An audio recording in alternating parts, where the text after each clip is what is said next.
Good evening everybody. ఇప్పటికే చాలా సేపటి నుంచి కూర్చున్నారు అందరూ. సో లాస్ట్గా ఒక 5 minutes తీసుకుంటాను, నేను ఎక్కువగా తీసుకోను మీ టైంని. ఆల్రెడీ పుస్తకం గురించి చాలామంది ఇక్కడ రమేష్ సార్ చెప్పారు, భూపతన్న చెప్పారు, డేవిడ్ చెప్పారు, చాలామంది మాట్లాడారు కూడా.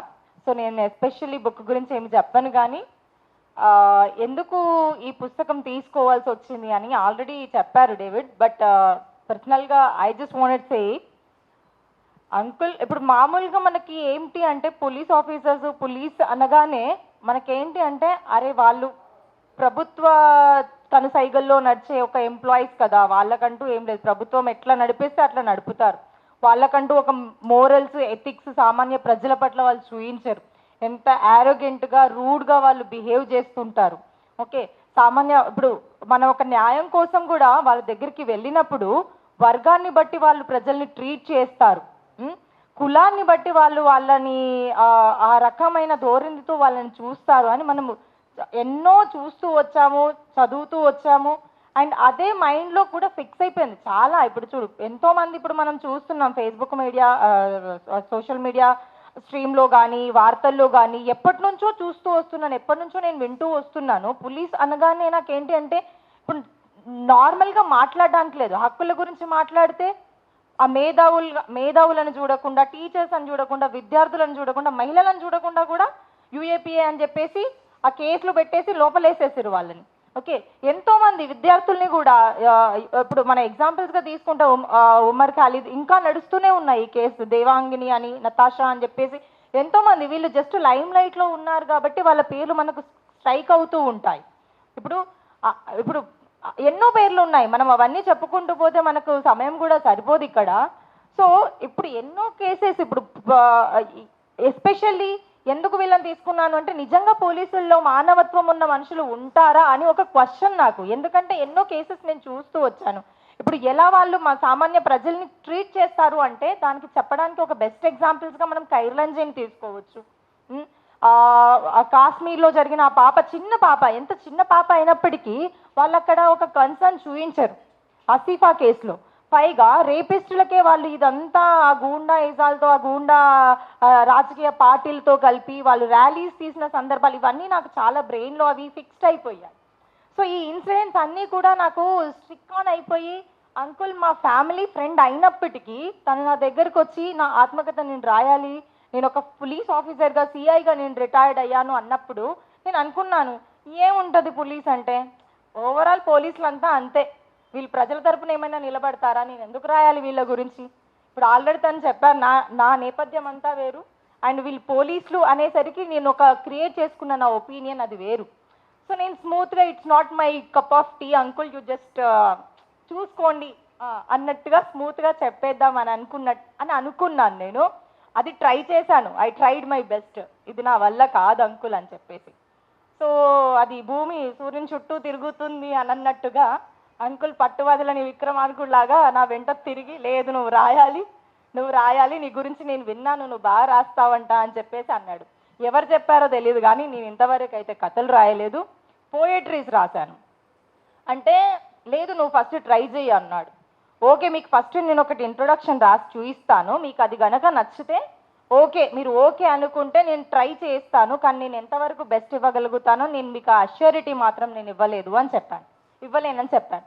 సో ఓకే, ఒక 2-3 days తర్వాత ఇంట్రొడక్షన్ చూపించాను, అంకుల్కి నచ్చింది. అది నచ్చిన తర్వాత ఓకే ఇది ఖచ్చితంగా నువ్వే రాయాలి అన్నాడు. అప్పుడు కూడా నేను ఏమన్నాను అంటే ఓకే, మీకు ఇంట్రో ఏదో కొద్దిపాటి మీరు చెప్పిన దాన్ని నేను విని రాసినా మీకు నచ్చింది, కానీ స్టోరీలోకి వెళ్ళి కంప్లీట్గా ఒక బుక్ని రాయడం అంటే నేను ఎంతవరకు చెయ్యని పని కాబట్టి నేను నా 100% ఇస్తానో లేదో, కావాలంటే మీకు ఏం చేస్తానంటే, ఎంతోమంది మా ఫ్రెండ్స్ ఉన్నారు, they are good writers and they can write very well, better than me, so మీకు వాళ్ళని ఇంట్రొడ్యూస్ చేస్తాను అన్నాను.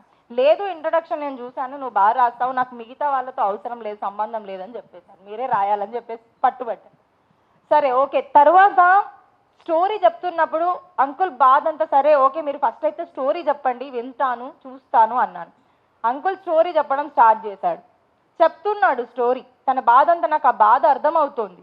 నా బాధ ఇది, నేను ఇలా స్ట్రగుల్ పడుతున్నాను, ఇలా వస్తున్నాను, కుటుంబ బాధ చెప్తున్నాడు. మా కుటుంబంలో ఇలా జరిగింది, నేను ఇన్ని ఏళ్ళు సర్వీస్లో ఉన్నాను, ఇంతగా ఎక్కడ తలొగ్గకుండా నేను నా ఎన్నో సమస్యల్ని ఫేస్ చేసి వచ్చాను, మా ఫ్యామిలీకి నా 100% ఇచ్చాను, కొడుకుల్ని నేను చదివించాను గొప్పగా, నాలాంటి సిచ్యువేషన్ వాళ్ళకి రాకూడదు అని చెప్పేసి నా 100% నేను వాళ్ళకి ఇవ్వడానికి ట్రై చేశాను. కానీ అటు ఫైనల్లీ ఈరోజు నా పరిస్థితి ఇలా అయిపోయింది, ఒక గూడు లేని పక్షిలాగా నా పరిస్థితి ఇలా తయారైంది, నాలాంటి పరిస్థితి ఇంకెవరికి రాకూడదు అన్న యాంగిల్లో తను చెప్తూ పోయాడు. నేను అన్నాను, ఓకే అంకుల్, నాకు మీ బాధ అర్థమవుతుంది. అండ్ కుటుంబం విషయానికి వచ్చేసరికి ఇంటింటి రామాయణం అన్నట్టుగా ప్రతి ఇంటికి ఒక కథ ఉంటుంది, మీకు ఒక కథ ఉంది. ఈ కథని మాత్రమే మనం ప్రజల్లోకి తీసుకెళ్తే ఏముంటుంది అందులో, అంత రిసీవెన్స్ ఉంటుందని నేను అనుకోవట్లేదు.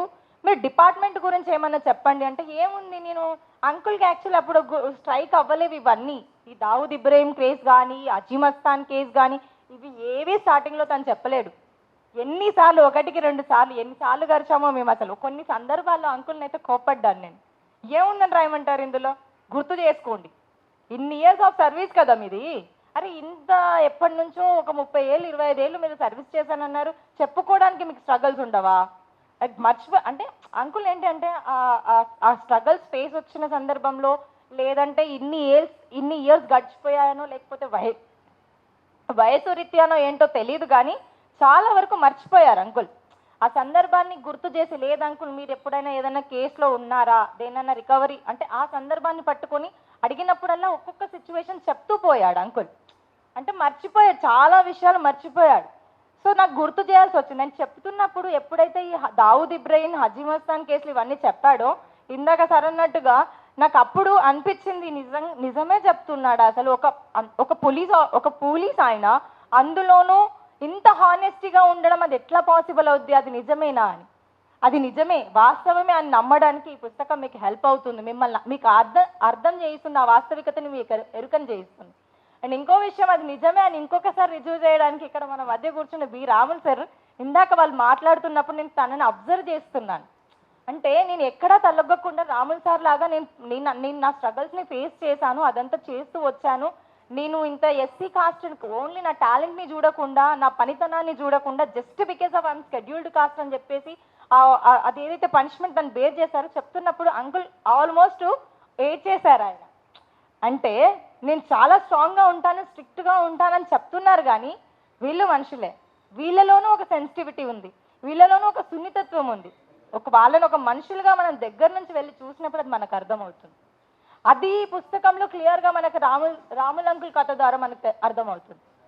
అండ్ ఇంకొకటి ఏంటి అంటే, ఎస్పెషల్లీ ఇందులో ఎలాంటి రకమైన ఛాలెంజెస్ని ఫేస్ చేశాడు, ఎలాంటి స్ట్రగల్స్ని ఫేస్ చేశాడు, వాళ్ళతో ఎందుకు ఢీకొనాల్సి వచ్చింది, ఆ ఢీకొన్న సందర్భంలో ఎన్నిసార్లు సస్పెన్షన్కి తను గురయ్యాడు, ఎందుకు గురయ్యాడు, సస్పెన్షన్కి గురైన తర్వాత తను ఎందుకు మళ్ళీ తొందరగా అపాయింట్ అవ్వలేకపోయాడు, ఫ్యామిలీలో వచ్చిన కాన్ఫ్లిక్ట్స్ ఏంటివి, ఆ ఫ్యామిలీ డిస్ప్యూట్స్ వల్ల తను ఎందుకు ఒక రకమైన హ్యూమిలియేషన్ని ఎదుర్కొంటున్నాడు, అసలు ఆ ఫ్యామిలీ డిస్ప్యూట్ ఎందుకు వచ్చింది, ఏ రకమైన బాధని తను ఈరోజు అనుభవిస్తున్నాడు, అసలు సమస్య ఏంటి, ఇవన్నీ మీ పుస్తకం మేము ముందు పెడుతున్న ఒక క్వశ్చన్స్. ఈ క్వశ్చన్స్ అన్నిటికీ మీకు గనక ఆన్సర్ కావాలి అని అనుకుంటే నేను ఏది డిస్క్లోజ్ చేయను, you must have to read this book అంతే. అండ్ ఈ అవకాశాన్ని నాకు కల్పించిన భూపతన్నకు, అండ్ మరోసారి ఇనాగ్రేషన్ ఒప్పుకున్న రాముల్ అంకుల్కి, ఎంతో ఓపికతో పేషెన్స్తో నా కోసం ఎంత టైం ఇచ్చి ఇక్కడ కూర్చున్న మీ అందరికీ, ప్రతి ఒక్కరికి, to each and everybody my heartly congratulations and thank you.